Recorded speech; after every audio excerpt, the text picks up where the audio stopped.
हजरत Sheikh Abul Hasan Baghdadi, हजरत Sheikh Abul Hasan Baghdadi फरमाते हैं, एक मर्तबा अल्लाह अकबर ख्वाब में रहमत आलम सल्लल्लाहु अलैहि वसल्लम का दीदार नसीब हुआ। ख्वाब में रहमत आलम सल्लल्लाहु अलैहि वसल्लम का ख्वाब नसीब हुआ।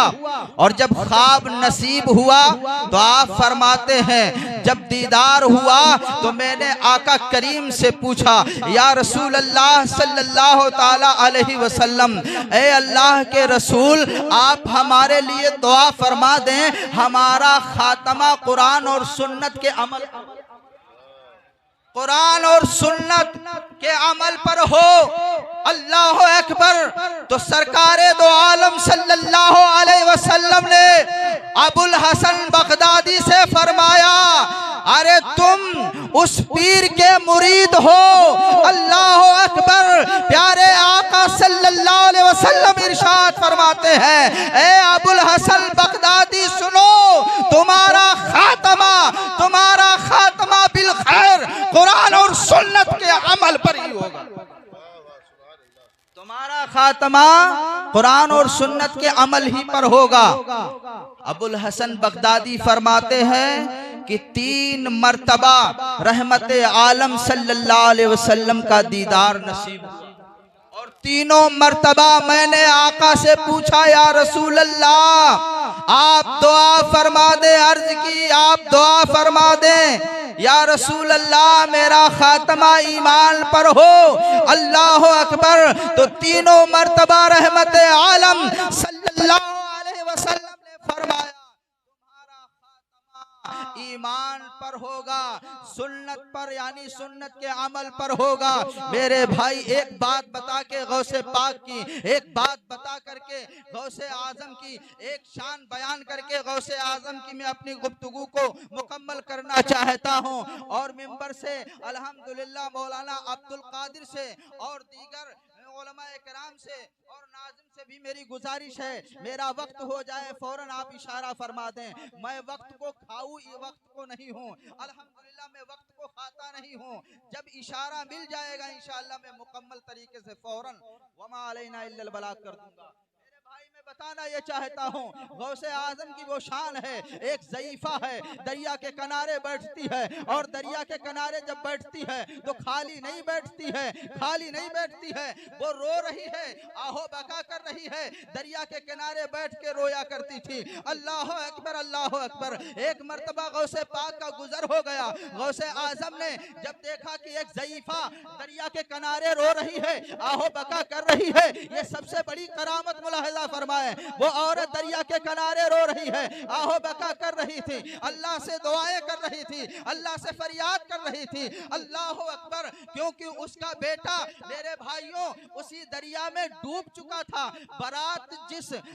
जो बारात थी उस बारात में दूल्हा उसी का बेटा था। वो पूरी कश्ती दरिया में डूब चुकी थी।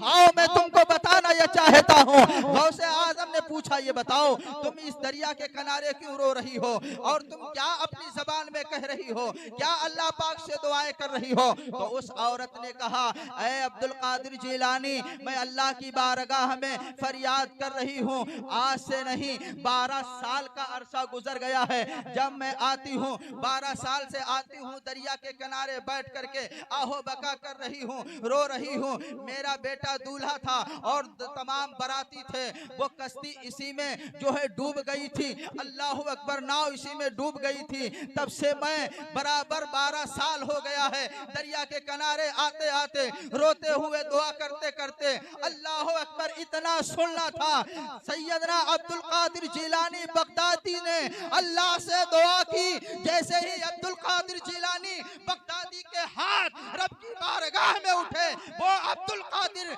जिनकी निगाह अल्लाह अकबर जोर पे पड़ जाए, जोर पे पड़ जाए तो उसे अब्दाल बना दे, वली बना दे। अल्लाह अकबर।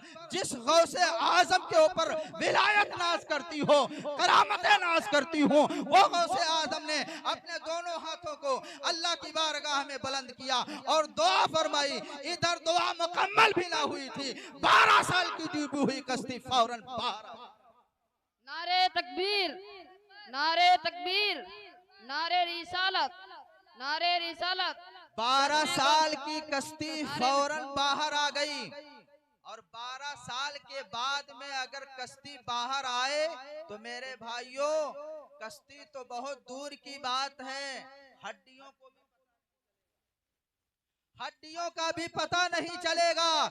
लेकिन गौसे आजम की शान ये है कि आप अल्लाह की बारगाह में दुआ करते हैं, तमाम के तमाम बराती जिंदा और सलामत हैं, दूल्हा भी अल्हम्दुलिल्लाह जिंदा और सलामत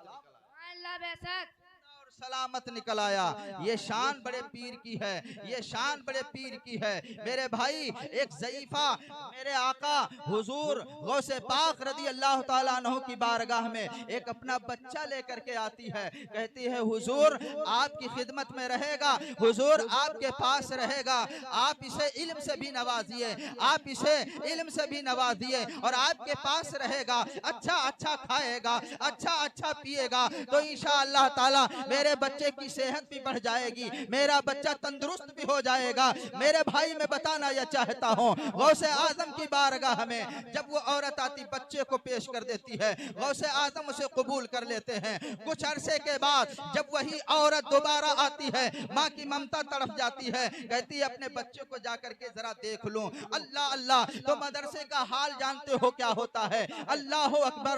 मदरसों के अंदर जो खाना मिलता है, जो पानी मिलता है, मेरे प्यारे इस्लामी भाइयों, तालिबे इल्म के दौर में जो खाना और जो हमें मदरसों से मिलता है, अल्लाह अकबर, उसमें बड़ी तासीर होती है, उसमें बड़ी बरकतें होती हैं। मेरे भाई आप उस बेटे की माँ आती है और आने के बाद कहती है जरा अपने बच्चे का दीदार कर, काफी अरसा हो गया है। जब आती है क्या देखती है, क्या देखती है कि उसका बेटा जो है बड़ा दुबला हो गया है, बड़ा जो है दुबला हो गया है, बड़ा कमजोर हो गया है। जब देखती है क्या देखती है कि सामने सूखी रोटी है, अल्लाह अकबर, जो कि सूखी रोटी खा रहा है, उसके साथ में सालन भी नहीं है, सूखी रोटी खा रहा है, सूखी रोटी खा रहा है। अब आप अंदाजा करो अगर अपने बेटे को माँ इस हालत में देख ले कि उसके साथ में सालन भी नहीं है, सूखी रोटी खा रही है, सूखी रोटी खा रहा है, मेरे भाई आप गौर फरमाए,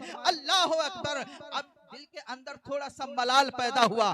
हुजूर सैयदना गौसे आजम की बारगाह में जब वो औरत पहुंची तो हुजूर सैयदना गौसे आजम को हुजूर सैयदना गौसे आजम की बारगाह में जब पहुंची तो हुजूर सैयदना गौसे आजम को इस हालत में देखा कि दस्तरखान पे मुर्गे का सालन रखा हुआ है, अच्छा अच्छा खाना रखा हुआ है, अच्छे अच्छे मेवे रखे हुए हैं और हुजूर गौसे पाक उसे तनाउल फरमा रहे हैं। जब इस हालत में देखा थोड़ा सा तकलीफ हुई, लेकिन वो तकलीफ उससे रह ना गई। अल्लाहु अकबर, उसके दिल में सब्र ना आया, उसने फौरन गौसे आजम बड़े पीर दस्तगीर से अर्ज की, हुजूर मेरा बेटा सूखी रोटी खा रहा है, वो भी बगैर सालन के, आप मुर्गा खा रहे हैं। अल्लाहु अकबर, इतना कहना था। हुजूर सैयदना गौसे पाक रज़ी अल्लाह ताला अन्हु ने फौरन जो है आपने क्या फरमाया, हड्डियों को जमा किया और जमा करने के बाद कुछ पढ़ा तो क्या देखा, वो हड्डियां मुर्गी में तब्दील हो गई, मुर्गी बन गई और मुर्गी बनकर दौड़ने लगी। गौसे आजम बड़े पीर दस्तगीर ने फरमाया, ए औरत सुन, जब तेरा बेटा इस मकाम पर पहुंचेगा तब वो भी मुर्गा खाएगा। नारे तकबीर, मुर्गा खाएगा, नारे रिसालत, बहरहाल उलमाए अहले सुन्नत। मेरे प्यारे इस्लामी भाइयों, आप जरा गौर करें और सोचें, गौसे आजम से मोहब्बत करें, गौसे आजम से प्यार रखें। बताया गया है कि गौसे आजम का मुरीद हो, गौसे आजम का मुरीद हो या वो किसी भी सिलसिले का मुरीद हो, लेकिन गौसे आजम के मुरीद की शान सुन लो। गौसे आजम का जो मुरीद होता है, बताया गया है वो किसी भी पीर से मुरीद हो, किसी भी पीर से मुरीद हो, अगर उसका पीर कमजोर है, अगर उसका पीर कमजोर है, गौसे आजम फरमाते हैं तेरे पीर में कुछ हो या ना हो, लेकिन तेरा पीर है, अल्लाह अकबर, तू परेशान मत होना। तेरा पीर कमजोर है तो क्या हुआ, तेरा पीर कमजोर है तो क्या हुआ, तेरे पीर के पास कुछ हो या ना हो, लेकिन तेरा ये पीर ताकत वाला है।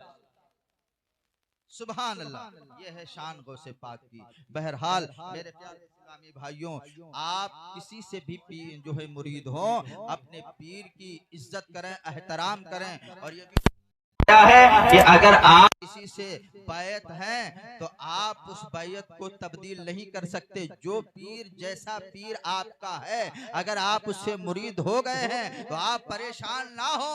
अल्हम्दुलिल्लाह सबकी दस्तगीरी गौसे पाक फरमाएंगे। सुभान अल्लाह, सबकी दस्तगीरी गौसे पाक फरमाएंगे। बहरहाल मेरे प्यारे, ये अपने जहन में मत लाना कि हम फला पीर से हैं, किसी के बहकावे से। कोई कहने लगा ये तेरा पीर कुछ भी नहीं जानता, ना इल्म वाला है, तू इसका पीर, तू इसका मुरीद बना घूम रहा है। तो मेरे प्यारे इस्लामी भाइयों, पीर अगर आप कर चुके हैं तो आप पीर को बदल नहीं सकते, ये शरीयत का इजाजत नहीं है। आप पीर को बदल नहीं सकते। जो पीर आपका है आप उसी पर अकीदा रखें, मोहब्बत रखें। अल्हम्दुलिल्लाह सबके दस्तगीर गौसे पाक।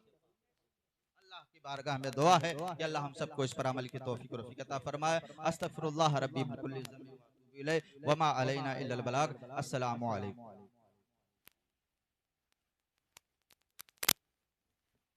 माशाअल्लाह, सुभान अल्लाह, बहुत ही